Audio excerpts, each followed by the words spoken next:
What up? It's your boy T-Bear, and the reaction today is Films Friday. So I did put another poll up because one of y'all wanted me to check out one of another serious part of Dead Meat, though. As you know, I did the Day Talk and everything, which was good. It was pretty funny and everything. And now y'all, one of y'all wanted me to check out the What's Your Favorite Movie segment, though, with majority it features wrestlers from both AEW and WWE, as well as some of these wrestlers as well too, and also some actors and actresses as well too. So the choices I put up was basically mainly wrestlers though. And with this one, it won't be no elimination or anything. Whoever gets the winner is the one I react to that day, and then the open spot for another new entry though. So the choices I had is Orange Cassidy and Best Friends on their thoughts on Event Horizon, the current AEW TBS champion Jay Cargill on The Evil Dead, the Bunny or Alley on Puppet Master, Chris Jericho on Sleepaway Camp 2, or Nyla Rose on Night of the Living Dead, the 1990 version. With the majority of 62%, more y'all want me to check out the What's Your Scary Movie episode featuring Le Champion, Chris Jericho, as he speaks on Sleepaway Camp 2, which ironically I reacted to a couple weeks ago too, as is one of the winner of the last poll, along with American Cycle 2. So either way, we're gonna give this a try. But first, I was hesitant on that though, because I really don't like to really sit down through interview videos like that. But y'all want me to check this out, so this will be the test run right here. So without further ado, here is Dead Me, What's Your Favorite Scary Movie segment, and this is featuring Chris Jericho, big time legendary wrestler, been doing his thing since Wrestling Japan, but guys best known during his time on WCW and even bigger time in WWF/WWE as well too, as well as his community career, and then later on had a successful little career in New Japan Wrestling, and now I'm doing his big thing as part of All Elite West Wrestling. Currently, he's doing a new hill run, as he has a new faction, the Jericho Appreciation Society, sticking with Hager from his Inner Circle crew, and newest guys, the 2.0, who's virtually known as Everrise, and Daniel Garcia. So anyway, without further ado, and this weekend, and it's perfect, and this was perfect too, as you know, this weekend is AEW's Double or Nothing 2002. So in which the Jericho Society will go against the Blackpool Combat Club, along with Santana Ortiz and Kissinger in a Anarchy in the Arena match. So anyway, without further ado, let's check out. What do you think? Let's check out Chris Jericho thoughts on Sleepaway Camp 2, Unhappy Campers, what's your favorite scary movie. So let's get it. What do you think? I think we're dead meat. Real dead meat. Go ahead and laugh, you guys. If I ever find a little bastards in business, they're dead meat.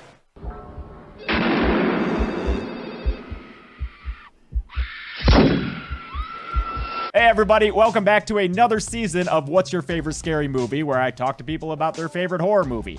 Kicking off this season, which is AEW themed, is my guest, who is a musician, a podcaster, and a legendary professional wrestler. He is the Ayatollah of rock and rolla, the influencer, Le Champion, Winnipeg's own Chris Jericho. What up, Chris? How you got a lot of nicknames, man. There you go. I know. There's probably a bunch more you could have sussed out, but we could have been here all day. This is funny. So I've been a horror fanatic my whole life, and kind of in the horror world, and I just started hearing about Dead Meat this and Dead Meat that, and I was like, who the hell is this Dead Meat guy? And I had a couple friends we talked about that went to your wedding, Spencer from Ice Nine Kills, and Darcy the Mail Girl from Last Drive-In. So it's so funny how things come together, because not only Tom was real, let me see how recent this was. Oh, it's real recent, yeah, because he's talking about his wedding. This must be real recent then. Nice.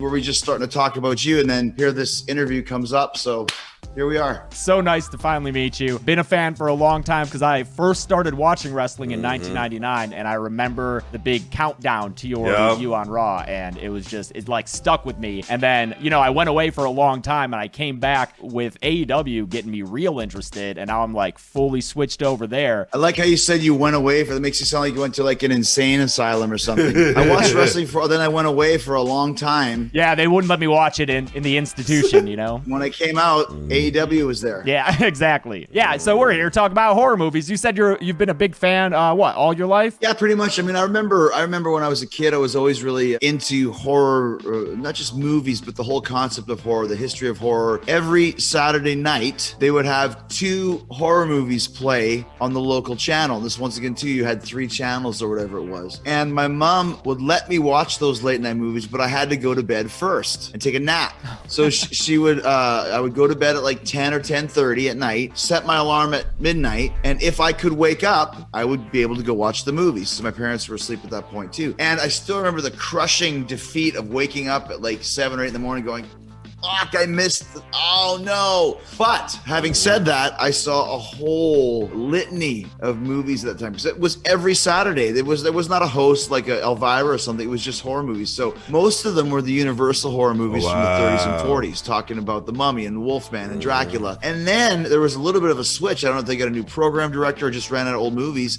It switched to the Hammer movies, Christopher Lee and Peter Cushing, and that's what, and then their version of Frankenstein and their version of Dracula and all that sort of stuff. All I asked for Christmas was horror movie books. They used to put out these big kind of coffee table books. They would just be pictures of these movies. And I still remember like a half snake, half man from the movie called Believe It or Not, from 1973, like a snake or where this person's tongue was sticking out. They're about to cut it off, and just seeing that look on his face. And it got to the point where my aunt would buy me books, but she would edit them first. She would go through, and if there was any nudity, she would rip those pages out. So seeing somebody's tongue about to get cut off was okay, which I still remember, but seeing a pair of tits was no. For me, I was lucky enough to grow up in an era where there were VHSs and video stores, and I remember convincing my mom to go up to the local video store, Video Castle, and write a note saying I could rent any R-rated horror movies on my own. You had to have that. Yeah, exactly. So I would ride my bike up. It's facts though. They ain't just horror movies. Like in general though, like if you had to get something for your mom or something like that, you had to get a note, whatever. Because I remember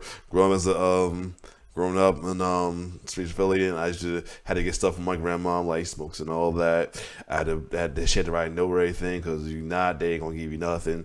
It's that he went old school right there. It's facts. There after school, when my parents were still at work, rent any horror movies I wanted, come back, and then make copies of them because I had 2 VCRs. And there was one other video store. It was called a Shortstop, like a convenience store. And they had a book rack, those old school book racks. But in that book rack, they had B horror movies. That's all it was. And then you're starting to get into Fulci, and then you're starting to get into Diodato and Argento, and like I knew all those names at a very pre 14, 15 years old, and you're watching The Gates of Hell, and you're watching Zombie, and I remember still to this day seeing for the first time the splinter going into the lady's eye. Point being, now you could just go run wild as a teenager, and some of the guys would let you rent the movies, some wouldn't, but if they did, you just go down to the street. Shortstop didn't give a shit. Whatever you want, anything on the rack. Frankenhooker, Sleepaway Camp 1, Sleepaway Camp 2, which we're talking about today.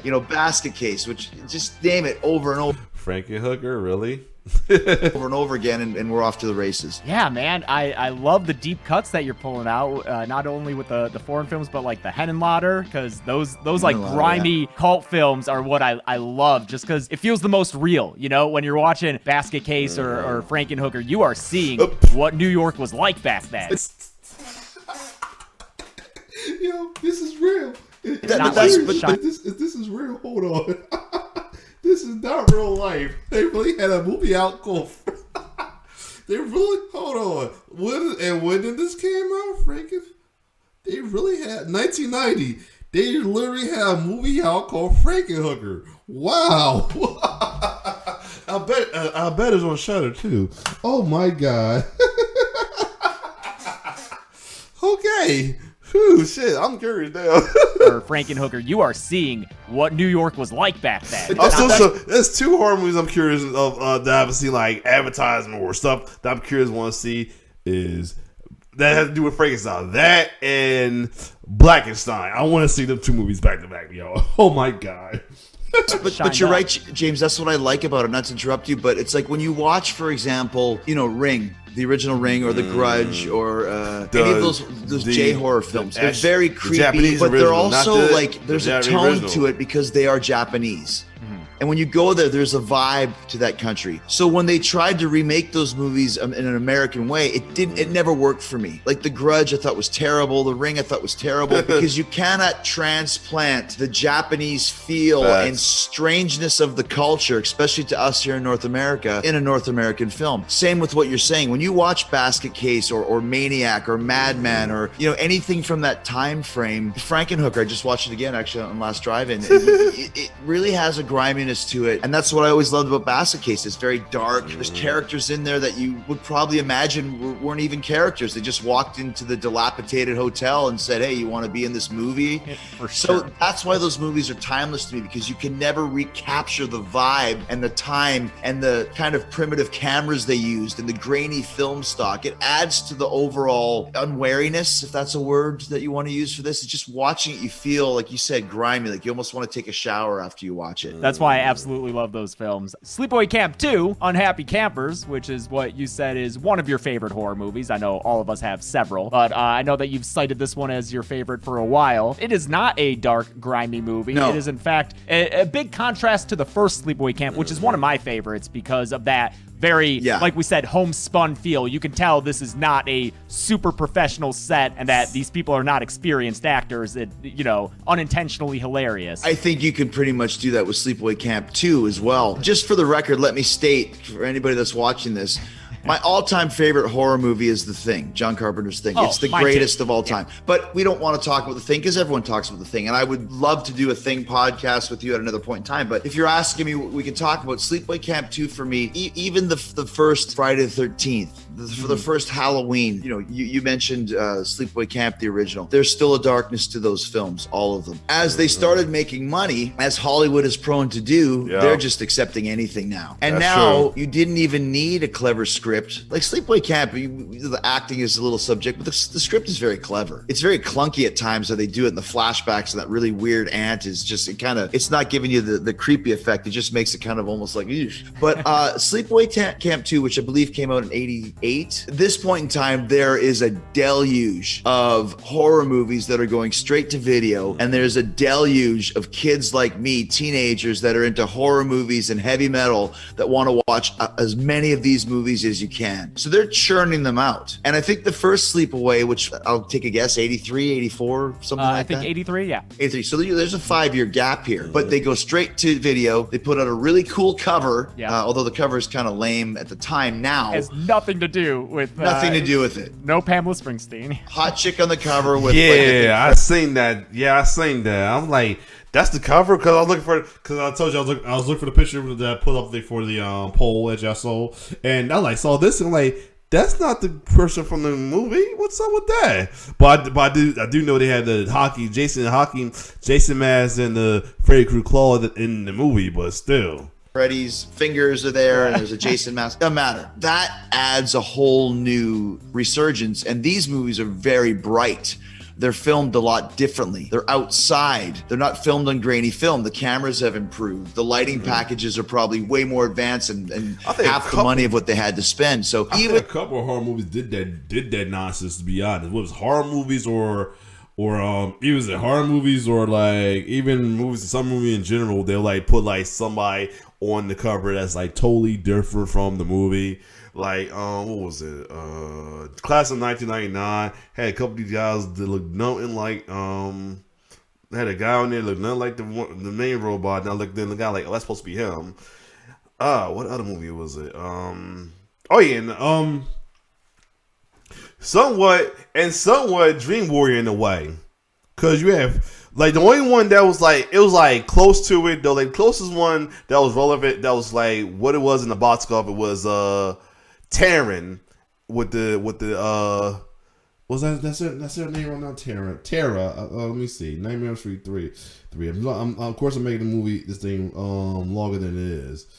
Who, as I said, Tara, right? Or I'm probably had her name right. Yeah, Taryn. She was on there. They had on the cover. They had one of the warriors was a girl with knives and punk hair, and I'm guessing that's supposed to be Taryn, but her hair was all black and anything. Then you had other girl. It had one girl in a gown. I'm guessing that's supposed to be Kristen, and one guy with a big old spike bat and spike mallet, and another one with a bat. I'm guessing one is supposed to be Joey and Kincaid. Who knows? Anyway, it kind of throws you off a little bit, but like the only one that was close to it was Taryn's character. That's about it. That was like relevant, and maybe Christine, but the other two supposedly had like bats and spike. I'm like, you expect if you never watched a Nightmare on Elm Street, you expect to see them guys in the movie great attack Freddy with all they got, but it's not even like that. Even though Sleepaway Camp 2 is a very cheap movie, it still is very watchable because of those reasons that I said. So I think and also too, I watched this basically when it came out because it came probably right to the video store. And so I've been, a fan of this movie for 35, almost, 45 years now. So I think when you watch one of these movies as a kid, it sticks with you. If I watch Sleepaway Camp 2 now, I'd still get a kick out of it, but wouldn't have the same connection to me. So this is always my go-to. To this day, I usually watch it about once a year. When my niece got into horror movies, she was indoctrinated. When my daughters got into horror movies, they were indoctrinated. Of course, they think it's ridiculous, but they're teenagers that are used to watching Insurgents and then it's the Haunting one, Conjuring, and all those type of films now. So very different. Yeah, The Conjuring compared to Sleepaway Camp 2. Different vibes altogether. Different worlds. Yeah. The other thing going on in the mid to late 80s that's a big difference than those early 80s slashers is I think that they start to lean more into intentional comedy, because even with Texas Chainsaw Massacre 2, which is I think 86, Evil Dead 2, Jason Lives, like all these are coming out and they're almost self-parodic. They're like doing kind of spoof on the horror genre, and that's what Sleepaway Camp 2 is. Obviously it's a very intentional horror comedy that's kind of making fun of the genre in like a loving way, but it's not taking itself seriously at all. It's interesting, James, and you're right. They're not taking it so serious because you can ask Darcy this. Ask her, what kind of horror movies does Chris Jericho not like? Comedic horror movies. Oh, okay. I hated Night of the Living Dead because they're like it's just like it's a dark no, I hate that stuff. Wait, do you mean Return of the Living Dead? Sorry, Return of the Living Dead. Yes, right, sorry. My apologies. Brains and send more cops. It's like that's stupid. I hate that. There is winking to the camera in this film, but they never crossed the line in making it an out-and-out comedy. Sleepaway Camp had some humor into it, but it still was very serious, and also it's also a very dark film as well. Anytime when you're killing kids, it's kind of dark to me. Yeah, it is a franchise that isn't afraid to kill young kids. That one.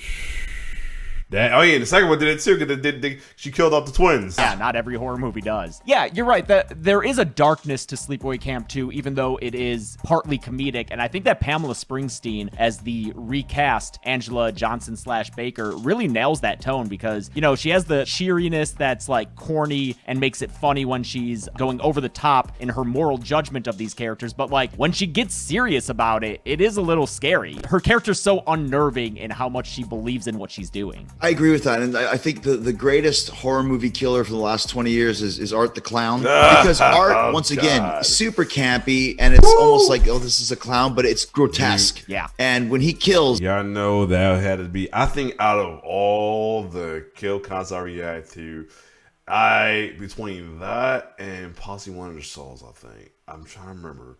I had to cut that shit down a lot too because it was so gory. But we watched it on my own. Well, half because it was I had a MacBook. The shit was freezing up. I had to re-edit a lot of shit. But out of that, between that and I forgot which Saw I saw. One of the Saws had to be the most glorious one out of all of them. Definitely though, for real.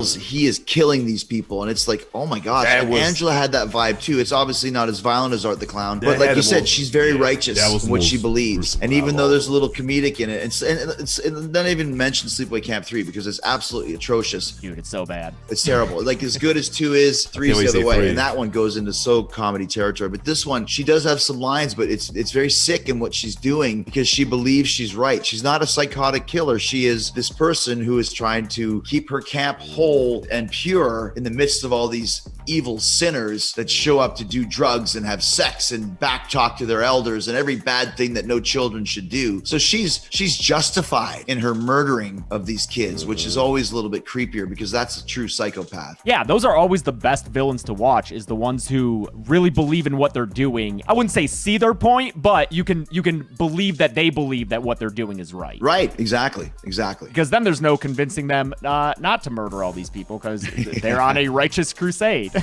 Exactly. And let me also just say this, just get this out of the way. You mentioned her a few times. The killer is Angela Baker. The actress is Pamela Springsteen. Oh, that's peculiar. Springsteen. Yeah, it's not peculiar. That is definitely 100% Bruce Springsteen's sister in this movie. And her rival, her foil, is Molly, who is played by Renee Estevez, which once again, not a coincidence. The sister of Emilio Estevez and half-brother of Charlie Sheen. Wow. I don't know if Martin Sheen's her father, if it's the mother, whatever. So there is actually an Estevez and a Springsteen in this movie. Yeah, I found that so interesting. And also, I was told that, later we're going to get to the trivia section, and I was told that you wanted me to quiz you as well, right? Oh, yeah. I think that might have been one of my quizzes, but that's too easy. So. Oh, one of my questions was the Estevez sister thing. So. Oh, well, I guess we blew that one out of the water there. I had a feeling that would happen, that you would just answer it. So. Well, we can't be dropping the Springsteen at the beginning of the show and not let people in that, yes, she is a Springsteen of the Springsteen family. And I think they filmed this movie probably somewhere in Jersey or something anyways, which is probably where she was living. So it wasn't probably a far drive for her. I don't know if she ever talks about this experience, or because she's so committed in the movie, regardless of how you feel about the movie, her performance is nothing to be ashamed of. She doesn't have to ever be ashamed. She's great in the movie. She makes the movie. It's one of the reasons why I love it so much is like we just said, she's so committed to it and does a great job of playing this over the top. There's nothing worse than someone who's going to kill you and smiling and laughing. You've been naughty.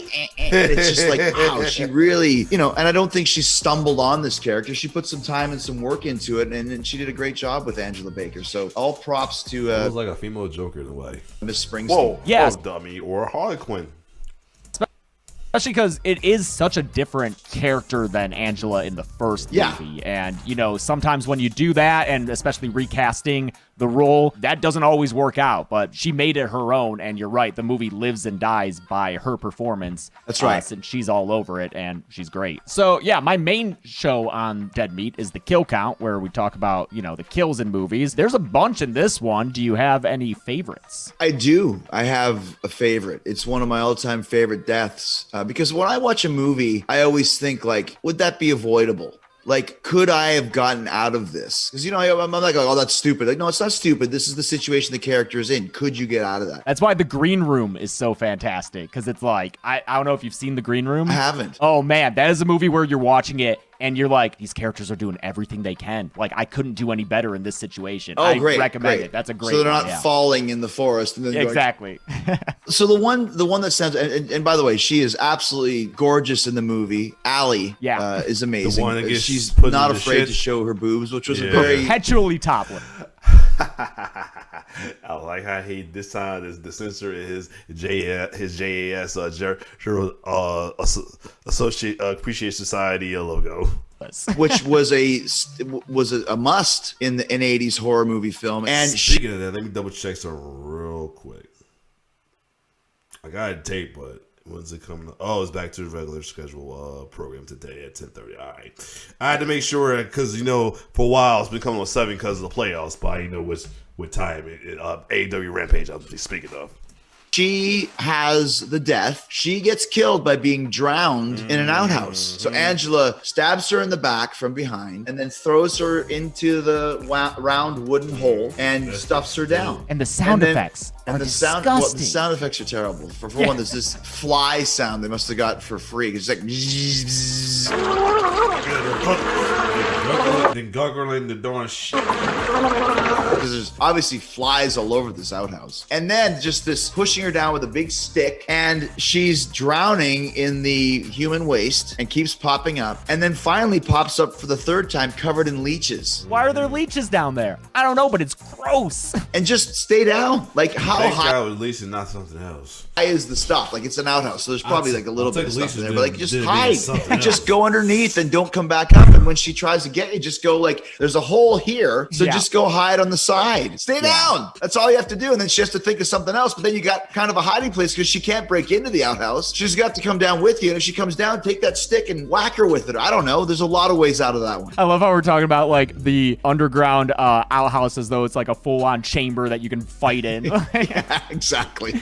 Although I guess that happened in Fear Street too. I don't know if you caught the Fear Street movies. I haven't caught them. No, I haven't. Okay, yeah. The second one does have like an outhouse thing where it's like this whole fucking chamber down there. It's like, all right, sure. Okay, well, who knows? You know, her character, like you said, requisite 80s slasher topless hot teen, right? Yeah. And she is the most topless. She has like 5 or 6 scenes where she's topless. Yeah. And by the last one, her character kind of takes on this shading of like, is she okay? Because like it's when she's having sex with the guy who she's clearly not even into, and then she just like finishes and gets off of him, and he's like, wait, what just happened? It's like, oh wow, I think she has a problem actually. Right, in the outhouse, right? She just nails the guy in the outhouse. Then when she's done, she just like kicks him out, get the hell out of here, get out of my face. And it's just like, wow. It's just an interesting shade of like that stereotypical character of like, oh man, But once again, though, you know, then this is what Scream did so well when it first came out. It's like all the horror tropes. Like if you really look at it, it's like Karate Kid. Like Johnny's not in the wrong, really. I mean, he was kind of a bully at first, but then Ralph Macchio just destroys his life. It's the same in this. Like Allie was a terrible person. If you're looking at this, like, you know, using people for sex and just like insulting people, and she's bitchy and she's snotty and, you know, she's bullying. So when Angela kills her, who's the bad guy here? Like obviously she didn't deserve to die, but she definitely deserved to get slapped around a bit. Like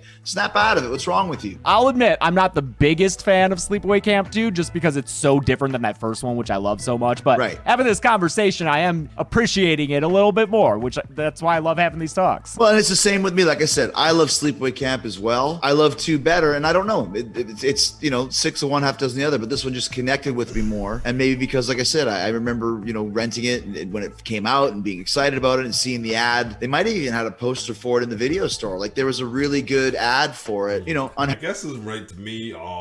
You know, like everybody say, because you know I'm a big Nightmare on Elm Street fan, and everybody keeps saying that they think the first one is better than the rest of them. They said the rest one ain't good. Me personally, I always say that 3 and 4 are my top favorite. I like them better than the first one as well too. Like, and even though folks kind of downplayed 4, and James kind of did, like put it ranked it kind of lower than it was, I guess, based on But he had his reason. But he had his reason for ranking 4 lower than I was expected to be ranked. But to me, 3 and 4 is near dear to my heart as my favorite. My top favorite will be 3, 4, and then the first one as well too. And then the first one. At one point, I was like I kind of liked the 3. I called them the Dream series: Dream Warrior, Dream Master, and Dream Child. But then I watched Dream Child. It was like too camp. I don't want to say campy. Too.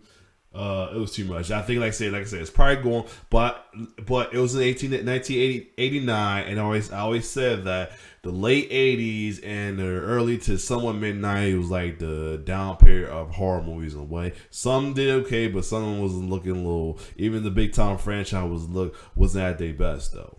But yeah, if I was like, it was too cheesy, in my opinion, compared to the others. But 3 and 4 is still my top, and then there's 1, and then I will say I'll actually put Freddy Dead over 5 in a way, because you know the kills when they were the kills on there was a little bit better than in 5.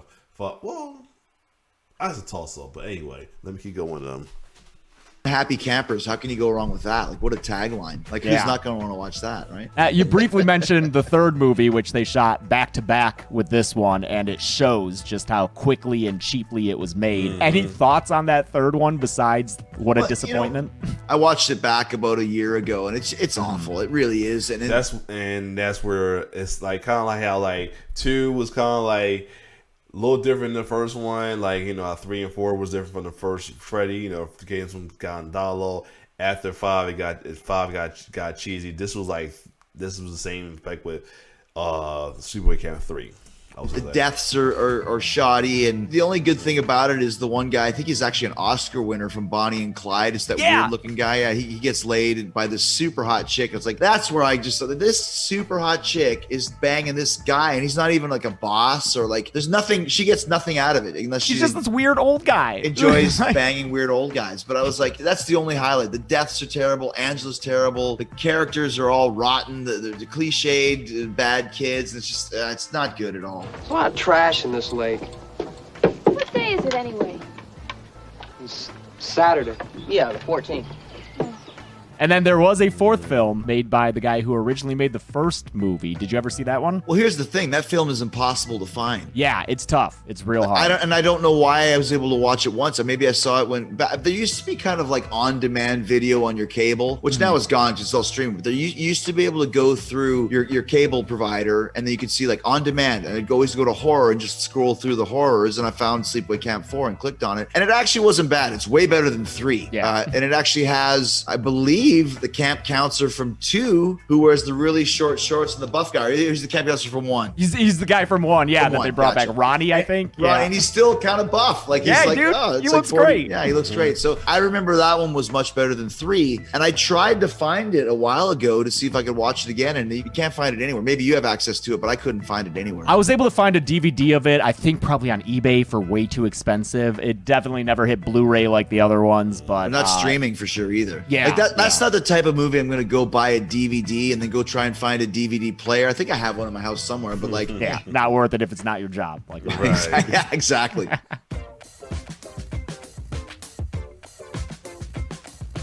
All right, Chris, when I talk to people about their favorite horror movies, I like to ask them if they can stump me with trivia questions. So I understand that you have some questions to try to stump me about Sleepaway Camp 2, which, you know, fair warning, I did cover this movie on my show, did some research, but that was some years ago, and maybe I don't remember it. So let's see what you got. Well, you also said that you weren't as much of an aficionado as I am. Not as much for the second one, so yeah, you might have an advantage there. Okay, so the first question I'm going to ask you is, now once again, remember I said that I'm a huge I'm probably heavy going to metal guess it because I reacted to it recently, though, a couple weeks ago. fan and a huge horror movie fan. Yeah. And that's one of the reasons, another reason why I like this movie so much is because there is some really cool heavy metal tie-ins. So my first question to you is, which metal band does the theme song got me that right plays there. at the very beginning, and what is the song called? They got me So there. this is what, when the title card hits in the opening credits after she kills that first camper, Phoebe? Yes. Okay. Oh, man.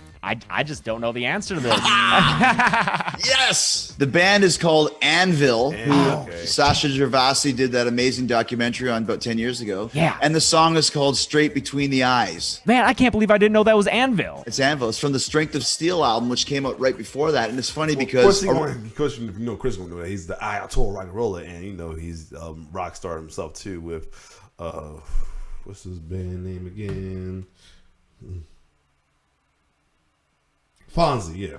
Around the time that movie came out, I became fairly close with Lips and with Rob, the two guys from the band. And I said, let me ask you a question. Do you guys have any idea, have you ever heard at all that Straight Between the Eyes is the opening credit title sequence music for a movie called Sleepaway Camp 2? And Lips was like, never heard of the movie, have no idea about this whatsoever. What? Nothing. Really? Like members Nothing. of the band had no idea? No idea. You want to try one on me? Oh, okay. Yeah, that's right. This was a first for me, as I had a request of coming up with my own questions for you. Now, So- I'm not saying I'm going to get it, but I'm just saying I thought it'd be funny because they're like, hey, try and see if you can stump him. I'm like, well, try and see if you can stump me. Okay, yeah. That's fine. I normally don't like to put people on the spot, but like if you're asking for it. Now we're friends now. We're friends. It's okay. We can do this. So the first cut of the movie fell short of the contractually obligated length of 80 minutes. So how did the filmmakers pad the runtime in order to meet that threshold? Wow, interesting. Now, here's the thing that you see quite a bit in movies from that time frame. There was a lot of padding, a lot of padding.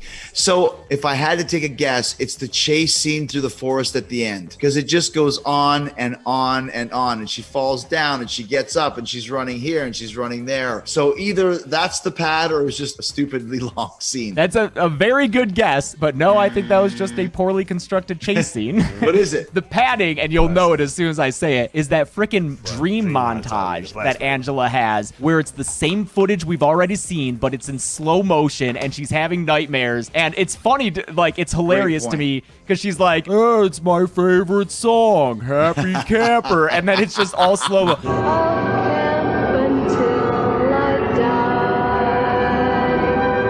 And they're like, okay, we'll just do that for 2 minutes because it was 78 minutes long. Now we're at 80. We're good to go. Dude, I totally have put that scene out of my head even. I didn't even remember a thing about it until you told me that. Right, you just skip it mentally. It doesn't fit. Yeah, you're Yeah. right. That's a great point. But that chase scene through the forest is so long and boring. So you could tell they were stretching it just a little bit longer. Just a little bit longer. Okay, here's another question. All right. So when he goes, and it's the classic horror movie trope of going through the camp or the house, opening a door, and there's all of the dead bodies of the killer displayed. So in this display of dead bodies, for no apparent reason, there's an album cover. And it's not like in the background, it's right there. Dead body, album cover, dead body, dead body. Do you know what that album cover was? Shit, no, I don't remember this. So I'll just have to take a guess. It wouldn't be like Bruce Springsteen because I would know it. I would clock it if it was like, a reference to Pamela's brother. Yes, but you would have got that. No, I don't even remember that. It's like an insert shot of this album cover when they're showing all the bodies. There, and there. And I think I had the reason because I just found the Anvil. So the album is a band called Flotsam and Jetsam. Okay. And the record is called Doomsday for the Deceiver. I always remember that to this day where it's like, what the fuck why Flotsam and Jetsam? Of all the bands, what? Were you familiar with Flotsam and Jetsam? Yes, of course I was. Because, dude, I was a metal guy and I knew Newstead got the gig. So, of course, everyone went back to buy the Flotsam and Jetsam. That's amazing, man. All right. I'll have to keep an eye out for that next time I'm watching this. All right. My next question. Angela has an impressive kill count of 18 people in this movie, the most of all 4 sleepaway camp movies. Who was her last victim? And we're not including Molly because we don't have confirmation that she got killed. Was it the kids that, we see the Freddy glove on the cover with somebody other chick, but that these kids do dress up as Freddy and as Jason, and they're kind of looking in the windows and stuff. Was it those two kids were the last ones that we saw get killed? It was not them. Who? It was the random truck driver lady who picks Angela up and is just swearing up a storm. She's like, no skin off my tits. And Angela's like, well, guess I'm going to have to kill you now, and takes her truck. Do they show her getting killed? We show like Angela like stabbing her. Yeah. Okay. Cuts away, but pretty confirmed kill. I will do one more. Okay. So in the 1988 UK video, there was 2 minutes and 16 seconds of cuts with heavy edits, the stabbing. There was 3 big scenes that got cut. Okay. Can you name 2 of them? Okay. I'm gonna have to big scenes that got cut. Yeah. Allie fucking in the woods with that guy. No, I'll do it even better for you. There are 3 deaths. Once again, sex is okay. It was the deaths that got cut. Oh, okay. 3 deaths that got cut. Or 3 heavy edits. So 3 death scenes that were heavily edited. Because the kills in this movie aren't particularly super graphic. Right. So there's not like someone being split down the half and middle that we could just be like, oh, obviously that one. Yeah. I'm guessing maybe the sister getting burned alive. Ooh. Would that be one? That's not one of them, but that was pretty vicious. Just as like the horror of like that actually happening, I was thinking maybe. Would it be when the one camp counselor named Diana comes in and the Uncle John, like the camp owner, is sitting there with his hand cut off? Like, is it that scene when we're looking at finding all those bodies? The great guess, too, and you almost got it. It's a close-up of a knife in Diane's stomach. That's one. Okay. Phoebe's tongue being cut off, remember at the very beginning? Yep. And heavily edited the stabbing and drowning of Allie in the outhouse toilet. I wanted to guess Allie. I thought it would be too obvious, but that makes sense. That's all I got. There you go. Okay. There is a guy being dragged to... It's after they find all her kills in the cabin, and she has Molly tied up, and she's dragging another dead camper there, and she's like, come on, Matt, join the party. It's this seemingly random dude, but he was in an earlier scene. Do you know what scene he was in earlier? No. I don't even know the character. Yeah, that's because, he's not really a character, and I thought it was just a random dead body she was dragging, but turns out he was the guy who was fucking around with the Shoat sisters. When one of them was passed out, and she, scares him away. All right. The shit sisters. Let me give you one last quick one. And I knew this one, too. I forgot. I just remember it right now. This is going to be my third one. What late 70s sitcom was TC a regular on for 2 seasons? Dude, he looks like Uncle Joey from Full House. House, and he acts like him too. I know it's not that one. Not but that one. Yeah, he was a regular on 8 is Enough. Oh, I've never even heard of 8 is Enough. Fuck. Dick Van Patten. It was a 70s show. All right.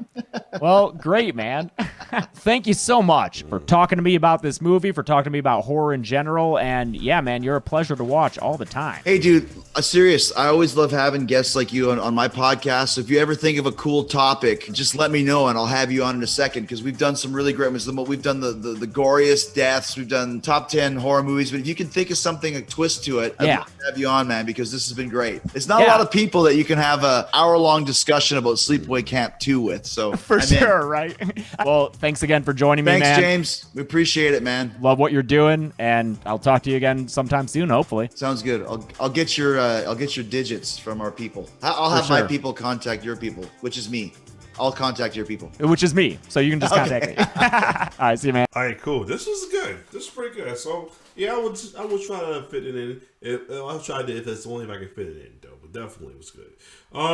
So yeah. So that being said, this will be off the next poll, and the next poll I'll put a new entry in, though. It's some other. I'll put a new entry in the next poll as well too.